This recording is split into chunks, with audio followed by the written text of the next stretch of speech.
and welcome to our channel. My name is Sarah. I run the Wonky Cat Sanctuary UK, and this is one of our babies, little Miss Indy-Boo. So Indy is 7 years old and she has quite extensive brain damage. She was born in a terrible situation, very inbred, in a house with lots of mummy cats and daddy cats that were brothers and sisters, and as a consequence she's been born with several problems, but goodness knows how, but she is absolutely thriving, and I've had her since she was a tiny kitten. She's not actually incontinent, she's just disgusting.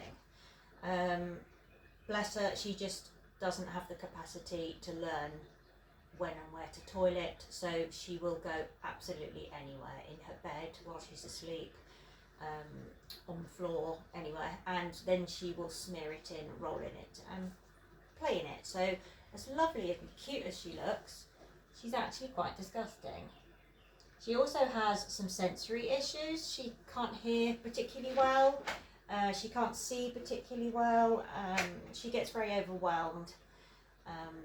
She grizzles and makes noises. She doesn't like new things. She's a little bit autistic. She sort of likes everything to stay the same. But she's a sweet little thing, and we love her to bits. So this is how we deal with her. So because she's so disgusting, she wears proper nappies. Now Boo she's quite a little cat. Often she has hip dysplasia. And developmental issues, so these incontinent cats will have quite small back ends, so they tend to need quite little nappies. So she weighs about 3 kilos, and she is in a baby nappy size 1, so that would be a newborn nappy. They come in size 1 and 2. This is a size 1 newborn nappy, and this is a size 2 newborn nappy. Now these both do fit her. If I run out or pick up the wrong one, it doesn't matter. These just fit her more snugly, and these have to be done up a bit tighter. But she's better in the size 1, and it's better to keep the sizes a bit smaller and a bit more snug, especially if you're going to put overpants on, which definitely helps hold them on. So this is how I changed Boo. She's pretty good about this because she's used to it. She likes it. So I just take off her little over nappy. And she smells absolutely awful, so I think we've got a bit of a pooey bum here. And just get this off without wiping it down the tail too much. Okay, just get rid of that. And then you can use wet ones if you want. I find they actually make more of a mess. So I use baby muslin squares or little microfiber cloths. And these are all really cheap off of Amazon. I use a cat-friendly shampoo. Sit down, darling.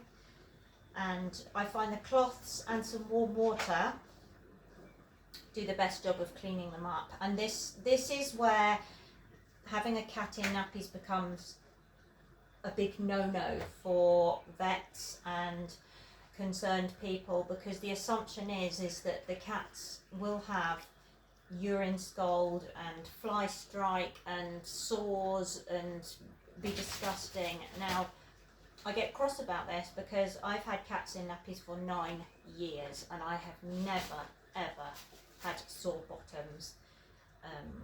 It's a lot of work, that they need a lot of care, and there's a lot of different things we have to do to make sure that these things don't happen. If they are not looked after properly, they absolutely will get urine scald, which is like nappy rash, and it's horrendous. I've had cats come into me that have not been looked after properly, and they are absolutely raw. But you can see here, Boo, and she's just done a great big pooey nappy. Her skin is absolutely perfect and clean and dry. She really enjoys the washing process, hence the frantic licking. You can see she's clean and dry, even in her creases. We make sure that everything is out of there. her little bottom. We always wipe upwards to make sure that we don't pull any poo down onto her lady bits and give her an infection. And this is how we keep her clean. So she likes to have a bit of a wash, so I'll let her do that while I'm talking to you. So some of mine have a sanitary clip, and I will get the clippers and just trim the underneath of their tail and up their back legs and just around their tummies. If they have long hair, this is essential. In fact, Beatrix has long hair, and I clip off the whole bit around her bottom and the top because it's impossible to keep her fur dry, and that's when you get problems. I also have a little hairdryer which they are all used to, so if they have a bigger bath, they can be hair dried and that's fine, but generally the microfiber cloths, which are these, and the little muslin squares do a brilliant job of dealing with this. Right, have you had enough? Can you come back and lick your bottom, please, so that I can talk to everybody? Thank you. Here, look. Come and lick your bottom. So how do we stop urine scald? Changing nappies frequently is an absolute must. If you have a cat like her that is not incontinent, or one that leaks all the time, you're going to need to change 3 or 4 times a day. Most of my incontinent cats, incontinent meaning that their bladders don't work and they can't actually empty their bladders themselves, and I have to do it for them. Again, this is all coming up in future videos. Because they don't leak, unless they move about or a little bit leaks out, I do them twice a day at the same time every single day, and that is their toilet routine. So I'm not running around changing nappies left, right and centre.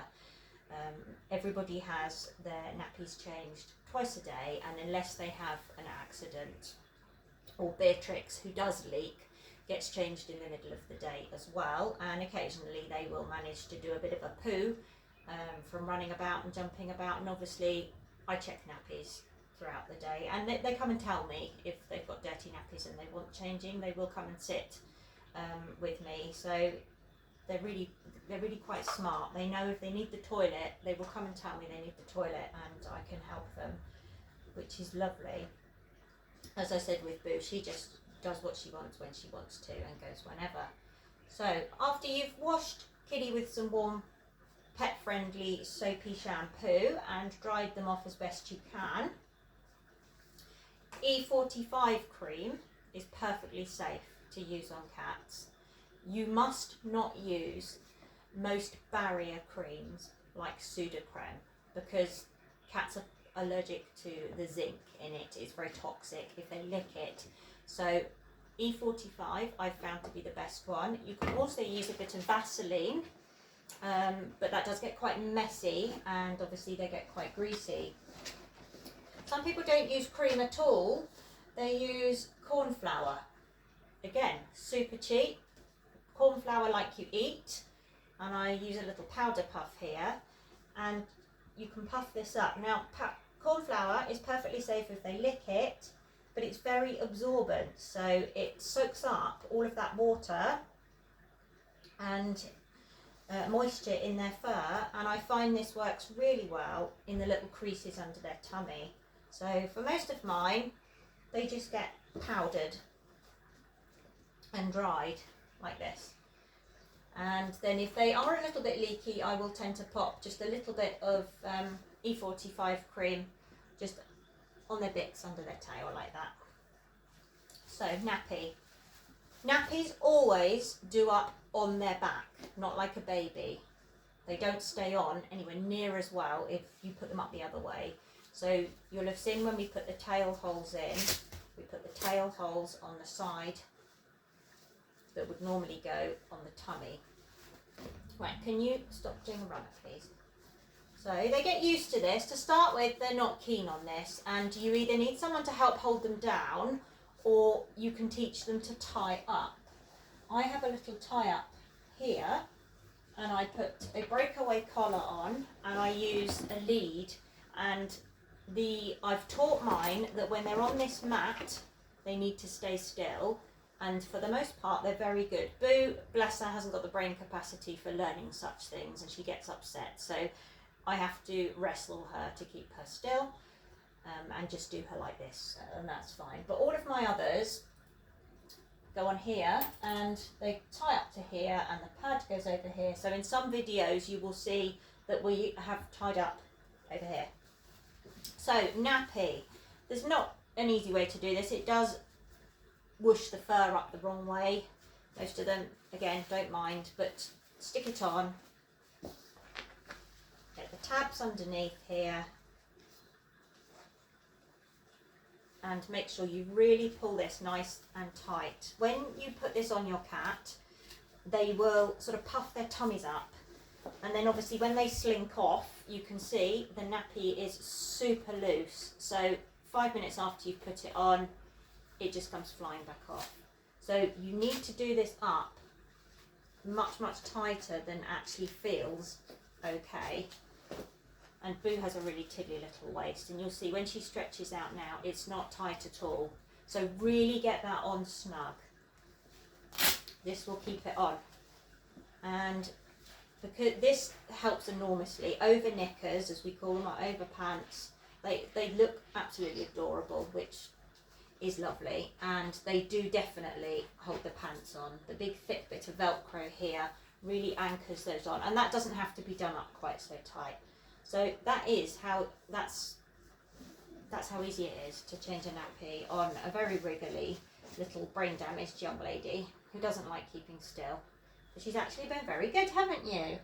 So please like and subscribe, and watch out for our next videos as we progress our way up through different ways to cope with nappies and how each of our cats' needs vary. We will move on to expressing wee and poo problems that happen with cats with these issues, and you'll get to meet quite a few of our little residents. So thank you for following. Off you go, Poppet.